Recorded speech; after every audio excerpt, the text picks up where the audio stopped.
Alright everyone, this is Ty from Wonderful Adventures of Noko, and first thing we're going to do is, basically what I'm doing is I'm going to show you how I get my notebook scribbles and drawings and doodles into the inked in colored JPEGs you guys see on Facebook. Nobody's even really asked me to do this, I've just been hoping somebody has, so I'm going to pretend somebody has, I'm going to do it anyway. What you see here, this is the scan for the most recent issue. It's just a real simple 2-panel page. Now, the first thing I did was I actually decided after the fact that I wanted a different first panel. So what I did was I drew it on a separate sheet and then kind of sloppily put it on top of the first sheet. So the first thing we gotta do is we gotta line those up and make sure everything's straightened and aligned. So first thing I always do, just so I can go all the way back to the very beginning, is I make a new layer of the original. I copy it, and what I'm going to do is I'm going to take everything and I'm going to just kind of start lining it up on a grid. I'm going to go ahead and turn this one off so it's less confusing. You see this top one's actually tilted a bit more. So what I'm going to do first is I'm going to actually line up the bottom one using the red line margin. I'm just kind of line it up with the side. It doesn't have to be perfect. And just kind of pull it out here to wherever. And then I'm going to go in and select just the top half and rotate it to kind of coincide with that alignment. The way we're going to do that is we're going to just kind of hover over it and align the red line. It's close enough. Kind of give it the right and proper spacing that I want. I can always move that later, but I'm going to stop it right there. Alright. Now, periodically through the video, what I'm going to do is I'm actually going to just stop talking and speed through this, because it does get to points where it's extremely, extremely slow and boring, which is one of the deterrents from me actually working on this. So what I'm going to do now is I'm going to pretty much save that where it's at. I'm going to take the new layer I created earlier, and I'm going to title this one Frames. This is basically is going to be the windows, or the frame of the panels. I also sometimes call it panels. I'm going to zoom in. For this I always just pick black, and I always pick a square with a thickness of 10. I don't know why, it's just kind of arbitrary, but that's what I picked in the very beginning, and that's what's worked so far. Now, sometimes I'll do it like this, and actually this time I'm going to do it the preferred way, and I'm actually going to undo that. I'm going to get my line tool out at 10, and I'm going to just kind of go along like that. The reason I do it like this is actually because what it does is it makes sure that the left sides and the right sides are actually aligned in both panels. I had some problems with that in the very beginning. So I'm just going to kind of... And I'm sloppily going over... I'm being excessive on purpose, so that way I can guarantee I make that line all the way from line to line. Now, since I'm going to copy this, I copy this frames or panels layer quite a bit, so I'm actually going to go in and perfect it now while I have the chance. Let's see, just use an eraser tool. I like to zoom way in to make sure it's nice and clean, and that's not nice and clean. So real quick, what I'm going to do is I'm actually going to speed through this, and then when I'm done it should have all of my frames nice and neat.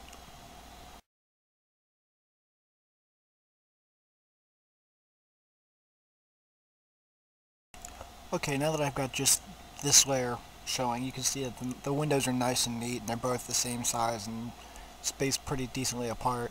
So I'm going to go back on and turn my background on again. I'm going to make an immediate copy of the frames layer. And then the first layer I always like to do is what I call the background. In this, I have a specific idea of what I want my background to be, so I'm going to work on that first. Now I'm going to label this background. On this layer it's going to be simple. I'm going to have it basically kind of like a red and black smoky cloud. If you can't tell, this is based on basically this Breaking Bad. And that's kind of the two colors associated with the background, and like the screenshots of Breaking Bad are green and black. I don't have an image I'm basing it off of right now, so I'm just going to kind of wing it. Now on this one, this is where background is really helpful on this one. right here I've got kind of like a crude, rudimentary whiteboard or blackboard, and I'd like to have that perfectly square, perfectly lined up. But the thing is, I've got this teacher here, and he obstructs it. So I could try to, I could in later layers just make this and then erase it, or I can make it a lot easier. Give this uh, give this whiteboard a little bit of detail, and then have another layer on top of it with just the professor, and it works out well. I'm also going to add a line here to kind of separate the floor from the wall, and not just kind of stuff I do with the background. I just like to build things up in layers. I could put the TV stand in a background layer if I wanted to, and then have the TV in the front layer since I want to kind of separate the two, but it's not necessary. So I'm just going to start with the background on this one.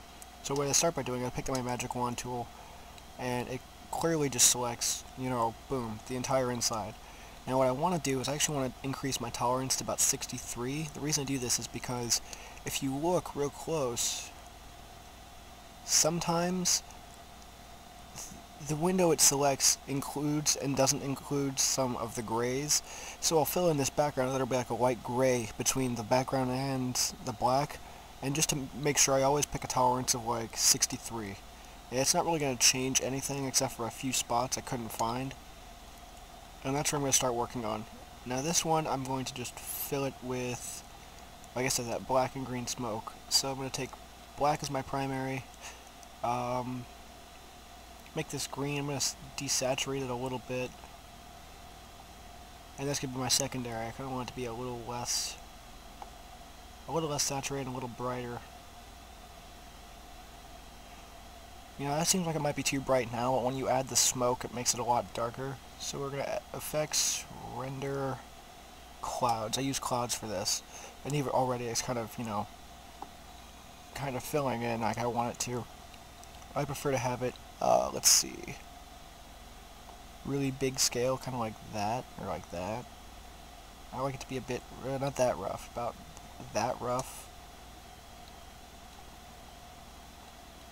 Now if we kind of just, make it transparent just to look at it, and it doesn't really work, but that's kind of how I want it to be, just like that.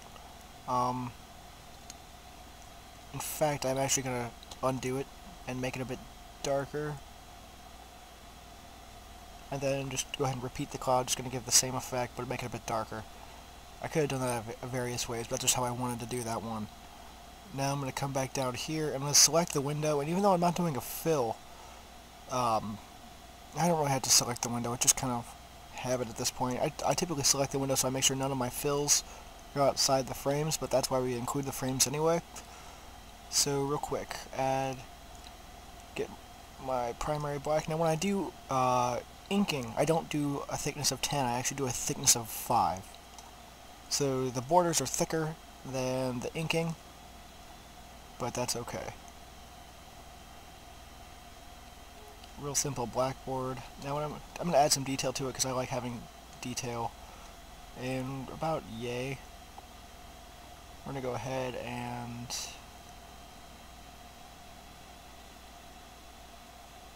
fill that in. That's just going to be kind of like a little border. Now typically what I do is I keep the ink files or ink layers and the color layers separate.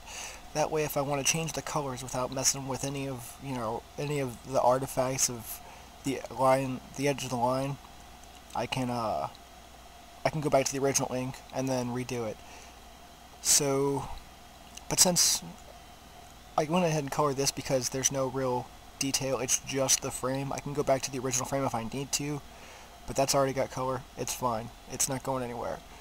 So, I'll add the lettering on the board later, in the lettering layer, but for now I'm just going to go ahead and draw this line right there, up too close.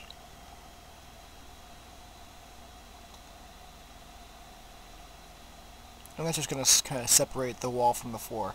I don't really have anything else I want to add to the background, so we're just going to stop it there.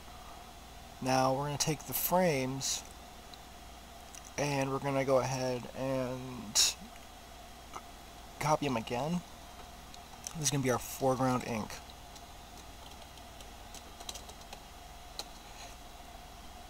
This layer is going to be things like the professor, the TV stand, TV, and then in this layer, or this panel, is going to be things like me and then Ian over here.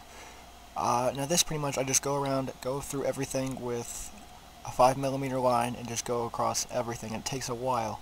So this is going to be one of those spots where I go ahead and just speed through it real quick, and then it'll be done by the time the video slows back down.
Alright, everything's done, the inking's done. If we look and we go ahead and we take out our background frame, inking looks good. I don't see any spots where there are open spaces for the ink to flow. Looks pretty good. So what we're going to go ahead and do is we're going to go ahead and make a copy of the background ink. I'm going to call it background color. We're going to start coloring. Now we're going to go ahead and take the old background ink and just turn it off. We're going to save that. That's archived. It's not really for anything. So, like I said, the first frame is already done. We're going to make sure we're selecting the right layer. We're going to get our fill tool. Now I like to keep this at about 60% fill. This wall is going to be a real basic white. So, okay, there's that. I'm going to make a real, in this area, I'm going to make a real light gray for like a brushed aluminum or something like that. And then I'm going to have a white on the whiteboard. That's good enough for me. Then a darker gray for the floor. And that's the background. My backgrounds are usually pretty simple. And that's pretty much the extent of it right there. Let's see. Alright, now we're going to do the same thing with the foreground. Copy it. Rename it foreground color. Turn off the old foreground for the sake of archiving. Now we're going to turn off this background because it's a bit distracting. Alright, now for the colors. I need a real nice yellow for these hazmat suits. This is a bit too orange. That's about right there, so I'm just going to go ahead and fill it. Or maybe not. There it goes. That's more like it. Now in this spot, this is where having that tolerance of 60 comes in handy, because it should fill most, if not all of this. That might take it. You have to be watch out for stuff like that, because that happens. It fills all the blacks. I don't need to do that. I'll sacrifice that one space for having most of that hood filled. Yellow's done. I have like an off-white for the zipper here. Now for the filters, if I remember right, the filters are like bright pink. So we're going to take that and we're going to saturate it a bit. Let's see.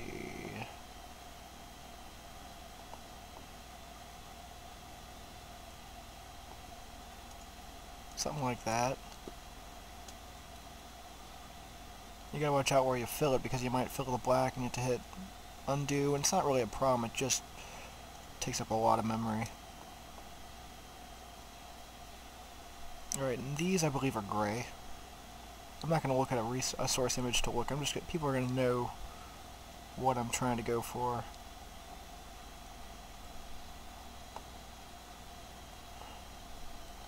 I'm going to make it, just throw in a darker gray so I have some dynamics in here. Yeah, like that. Alright, now this, for the most part, the newer parts are done. Now what I've got this skin tone. This is the default skin tone over here. So let's go ahead and fill my face in, my neck in, Ian's neck, Ian's face. Got a little patch up here, another patch over here. I like to get all the space. And I forgot about his ear. Okay, now real simple. I'm going to make white my secondary color because I use it frequently, especially on the eyes.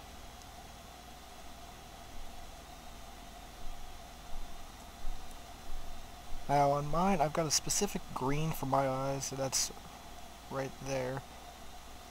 And then I've got a specific brown for my hair. And my hair is a bit darker than Ian's, so I just kind of come in and I have to fill all the little sections of hair. It's got to catch up with what I'm doing. It may not look brown, but it's actually brown. I don't care what anybody says. My hair is freaking brown. And notice how I'm getting some artifacting up here. I'm getting like these dark grays are overpowering. So I'm going to increase my tolerance to about 67. Undo what I did.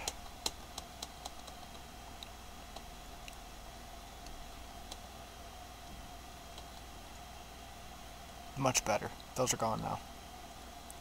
Go back, fill those spaces in.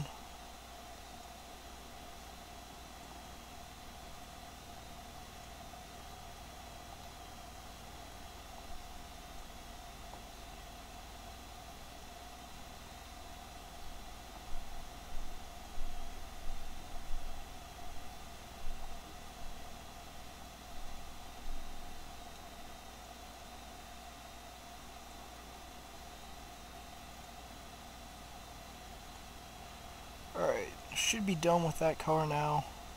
A new color I gotta come up with. I might go with Ian Park's Basement Wall Blue.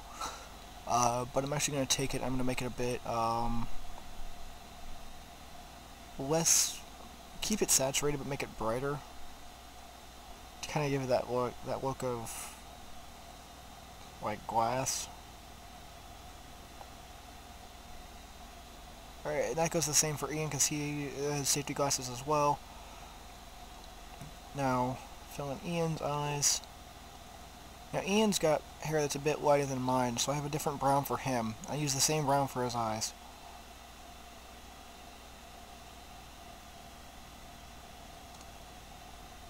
You usually want to find the lightest spot so you don't have to worry about it taking over the blacks.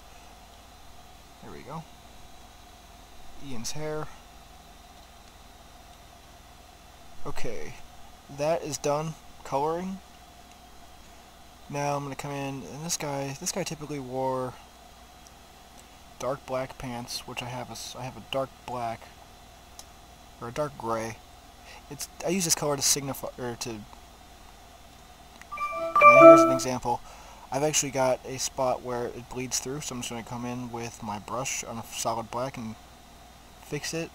I'm not going to fix it on the ink file because that means I have to make a new color file, and it just, if I ever need to come back, I'll remember to fix that. Otherwise, it's no problem. I use this color when I'm trying to make something that is black, but I don't want it to blend into the lines. This guy usually wore like a white shirt, but I don't want to make it white because there's a lot of stuff in that scene that's white. So I'm gonna make a custom color, make it just slightly gray, just slightly.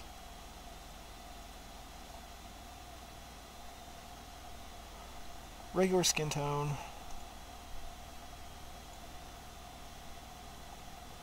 He had dark graying hair.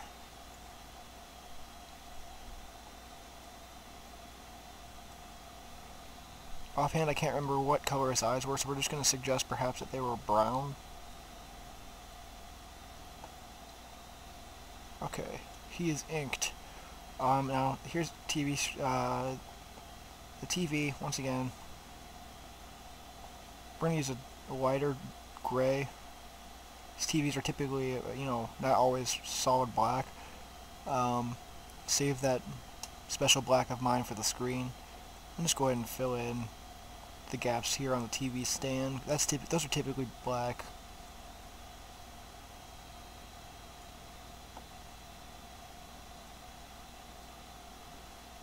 Same as the wheels. Not a really dynamic scene on this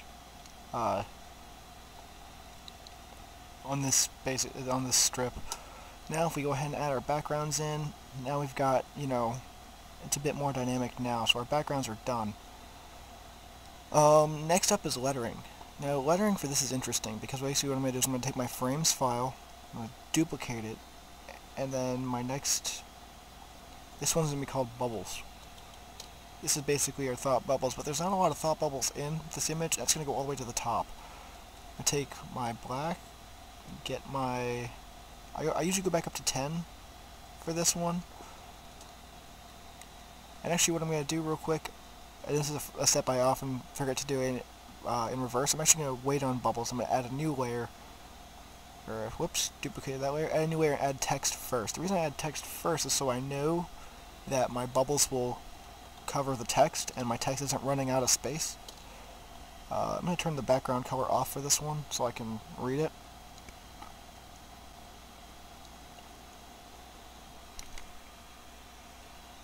Okay, here we go. Too small, far too small. I'll try like 72. Too big. 48. 48's looking pretty good. Now notice that text is not a frames layer. It's a blank layer. Let's see.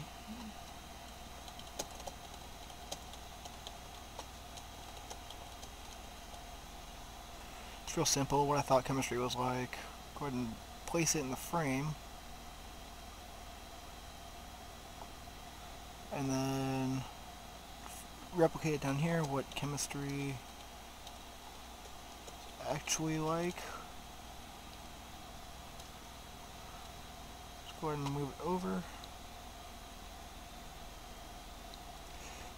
Now we can go back to bubbles and zoom out a little bit.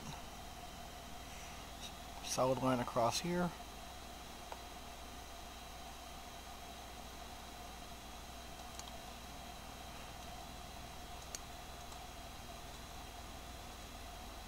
Now when I have stuff like this, I typically prefer to have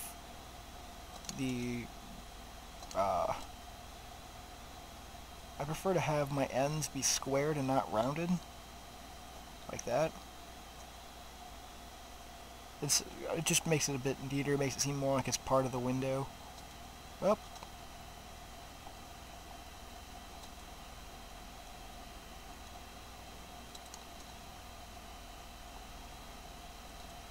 okay, now I can fill them with white. Make sure my spelling is okay, what I thought chemistry was like, what chemistry is actually like. Okay, now reinsert the background color. I've got some more stuff to I need to include, so I'm going to open up a new Chrome window. And I'm doing this off the screen so you can't see where I'm browsing. It doesn't really matter. I'm going to look up the periodic table of elements because I need information about fluorine and vanadium. Let's find the most thorough I can find. Let's see. because the Breaking Bad logo, it has, you know, it looks like it just has, okay, I just need to know chemical numbers. On this one, I'm actually going to create a new layer for this one just in case. We're going to call it fluorine and vanadium. And this is going to go up with text, and we might merge it with text later. Move up, move up. Okay. And we're going to create 2 white 5-pixel blocks, and I want to be about yay big, so that I make sure that they're the same size. You know, select, copy one. Actually, I think I should be thicker. Sorry.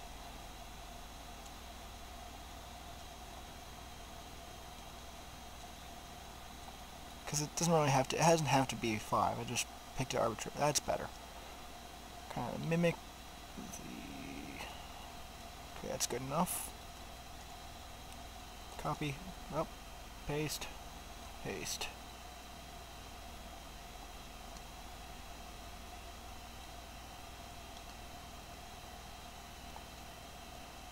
Now that these are the same, I'm going to basically move them over here.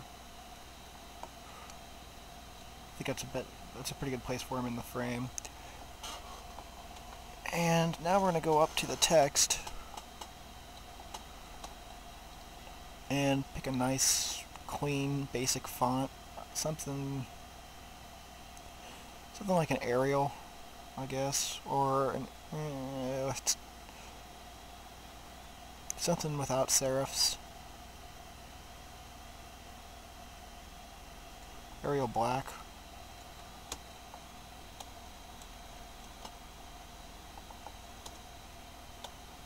Arial black is too thick.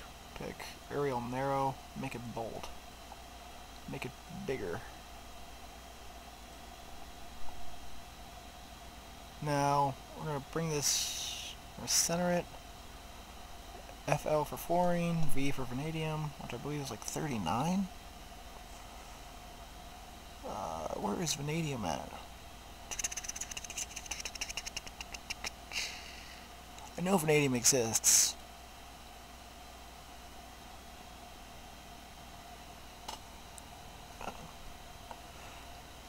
Oh, can't find it. Wikipedia. Vanadium. 23. How did I miss it? By not looking at 23. That's how I missed it. Now, before I go and make the numbers, I just want to go ahead and add. Actually, I should have done that. I'm going to do it differently. FL. Center it like I like, and then add O, and then add V for vanadium. Blue Valley. Okay, real basic. And then go in here with smaller font. I'm talking like, you know, like 24. Add the chemical numbers, which is 9. Vanadium is 23, as noted earlier. Boom. I like it. And then I said I was going to come in, I was going to add some real basic, you know, scribbly stuff. I'm going to pick some bright colors for this. I'm going to pick red. It's not really red, that's red. Let's see. I'm going to pick my brush script, which I use for the titles. I'm just going to pick Chemistry 101, or whatever course that was. Lab section. And I'm going to put, you know, over here in blue or green.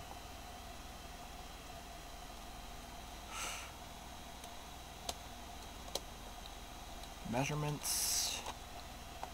And then something like, something basic like lab due next week when you come in. I mean, it doesn't really replicate anybody's nice handwriting, but it, you know, it gets the point across. Alright, I like it so far. I think it looks good. I don't think I've missed anything, so I'm going to add... Oh, I did miss something. I missed a, missed text. So what I'm going to do is I'm actually going to make a new layer, because I somehow forgot to... Actually, I'm going to move... No. No. Keep that there. Oh. I forgot I had a text bubble up here. So we're going to move this down here. I'm going to get my comic font out, and we're going to make it kind of like probably about 36. Now, offhand, I want to remember what exactly I originally said, so we're going to take a background copy all the way to the top.